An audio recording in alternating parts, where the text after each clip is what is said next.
Hello and welcome to Moneylife. This is Sucheta Thilan. If you are on social media or even read the newspapers, you couldn't have missed the furor and the outrage over an interview by NRN to Mohandas Pai, his former CFO, part of a podcast. Now, why was there so much of rage and anger? Surprising, isn't it?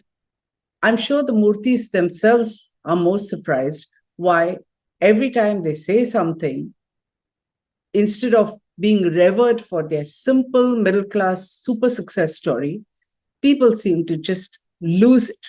And everybody has opinions on what they have said. So let's look at what Mr. Murthy said this time. He said that youngsters need, in fact, let me put it correctly.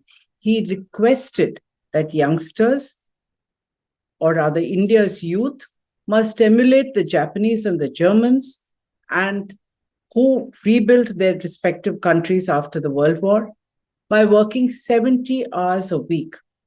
People didn't like it at all. In fact, there was an uproar. Mr. Murthy, as you know, is the founder of Infosys, started in a small way and put the Indian company onto the global map. It was one of the first to get listed on the American exchanges. And they have been looked up to as India loves success. They've been looked up to as a success story. Why are people so angry? It's not just the younger generation. Everybody, including me, has an issue with what he said. Now, let's look at the whole thing holistically. But before we do that, let's not dismiss it as some people tend to do, that this is youngsters who are lazy, entitled, and are furious at the thought that people are asking them to work. No, it's not that. You're not expected under international law to work more than about 50 to 52 hours a week. Many countries are moving to shorter weeks. We agree that India is a developing nation, but people working longer hours or younger people working longer hours is not a solution. They are already working long hours. Women have pointed out that they already work far more than 70 hours because they have primary responsibility for running homes, looking after children, looking after even aged parents. Youngsters, not just working long hours because they're ambitious, they want to go up in life, but they have to commute because they can't stay in urban cities, they can't stay in posh areas where their offices are. Most of them commute 3 to 4 hours a day, 2 hours each way, either going through choked traffic or traveling in trains. In fact, they complain about their health and work-life balance. Well-known bureaucrat Ashok Khimka has pointed out to the huge gap between static entry-level salaries, even in Infosys, they have remained static for a while, and that of top management. Justice Markandeya Katju, former judge of the Supreme Court of India, has written an entire blog post on this, which concludes with one pithy line. So Narayan Murthy is talking through his hat. Kishore Mandyan, a former diplomat who worked for the United Nations, probably explains it the best. He says, to equate industrial work with nation building is a stretch. Productivity is a function of qualitative work conditions, less of length of time in office or on the shop floor. In fact, this is common sense. Couldn't agree more.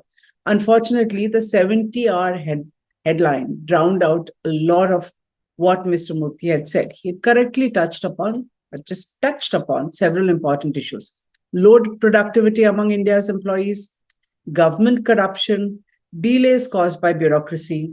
And those who actually went and heard the podcast would know that Mr. Murthy dwelt at length on pre-economic liberalization, which is after 1992, and the bad old days, licenses, permits, how many times you had to go to Delhi, meet bureaucrats, wait outside their offices to get them to budge even on tiny issues, all the things that they had to fight for to make the IT revolution happen. Post-liberalization, obviously things have changed and it has unleashed the inherent entrepreneurial talent in India.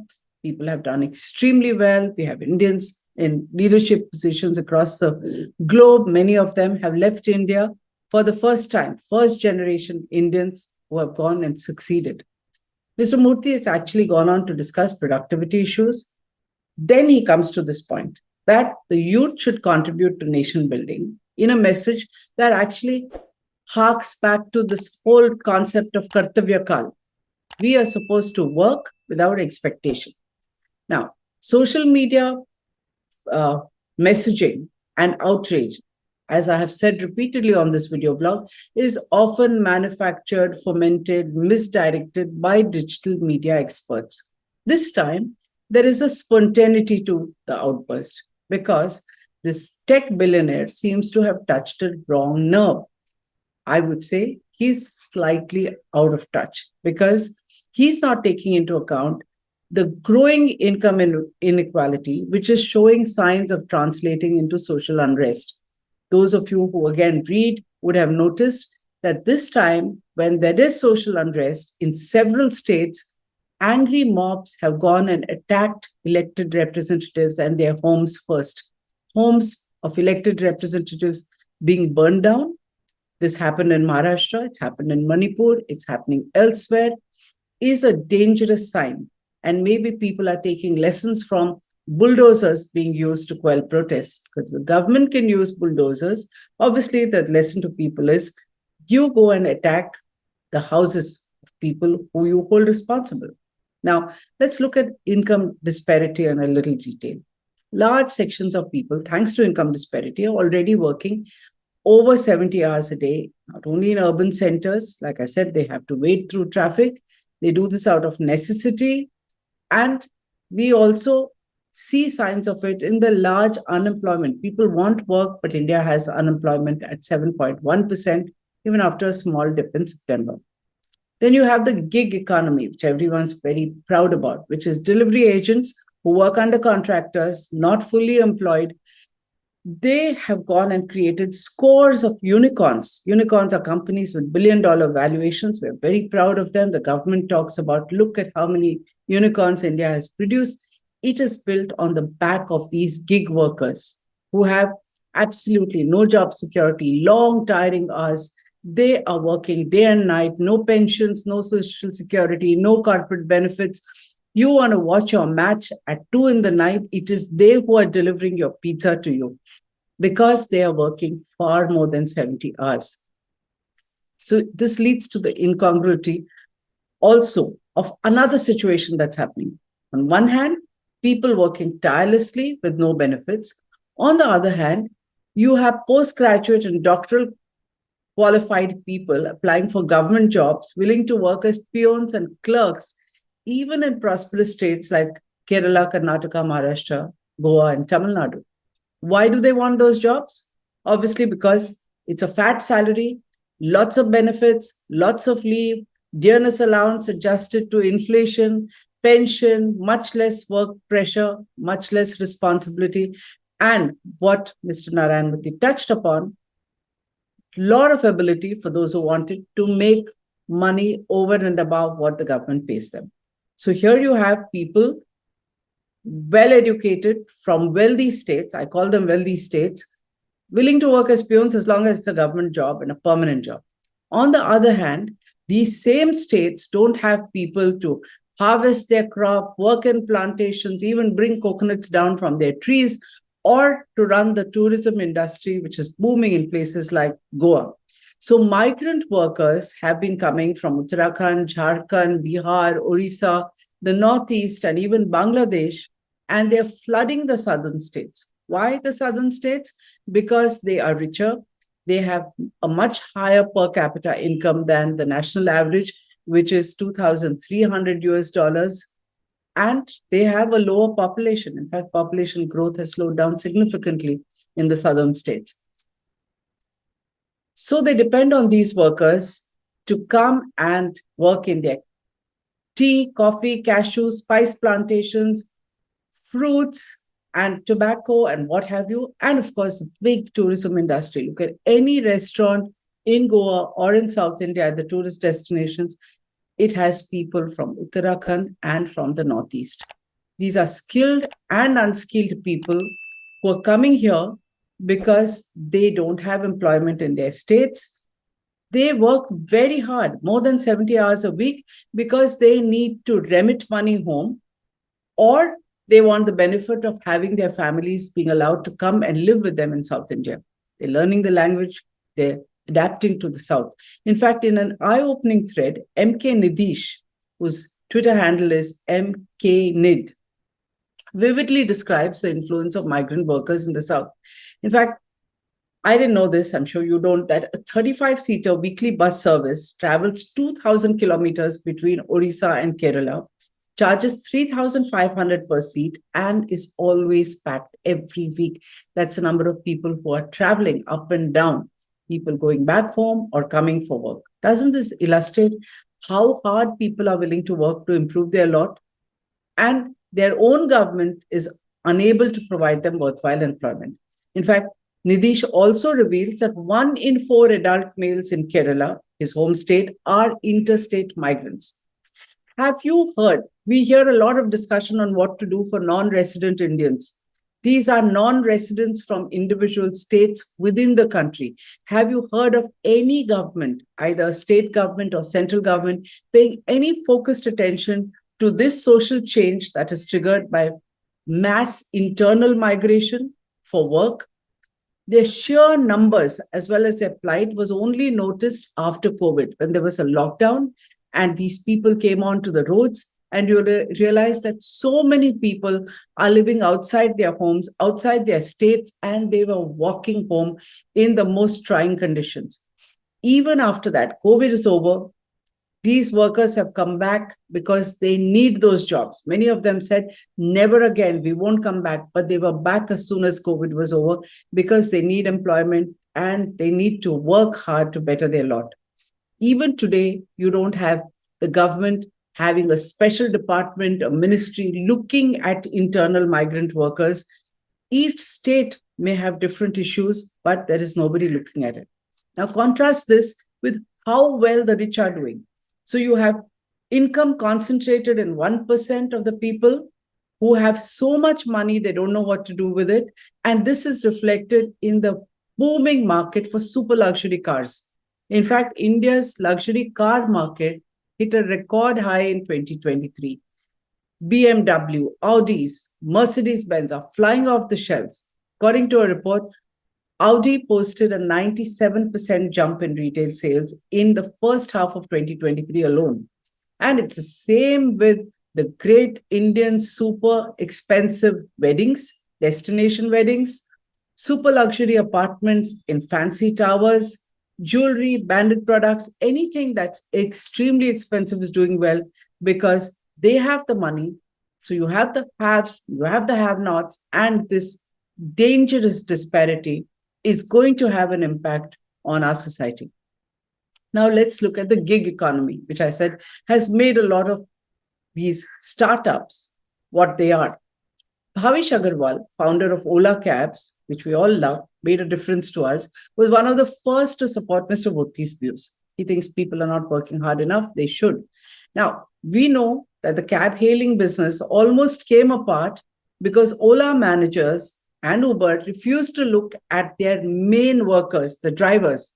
They didn't even want to adjust algorithms to ensure that they got homeward routes at the end of the day or received their payments in time, or there were no punitive deductions. They had to gang up and unionize and resort to strikes before they were heard. Mr. Murthy spoke about how he taught his cook to order online.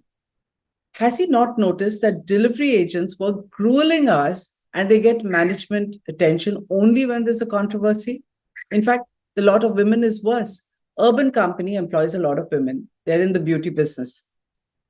They had to go on strike because of the high commissions and costs that were charged to them, deducted from their income, which is also not steady and which depends on how hard they work. Okay? Here too, research by ActionAid, a rights group, has shown that gig workers, as they're called, these gig platforms discriminate against women since they're unable to respond as quickly or work as many hours as the men because of unpaid care responsibilities. How does this work? Suppose you are an Ola or Uber driver. The person who logs in first gets the business. So even with these women, those who log in first, so they take time because in between when they have no work, they're looking after families, cooking for them, looking after kids, getting their studies done. they're not able to log in fast, they lose. And algorithms were programmed to make this happen.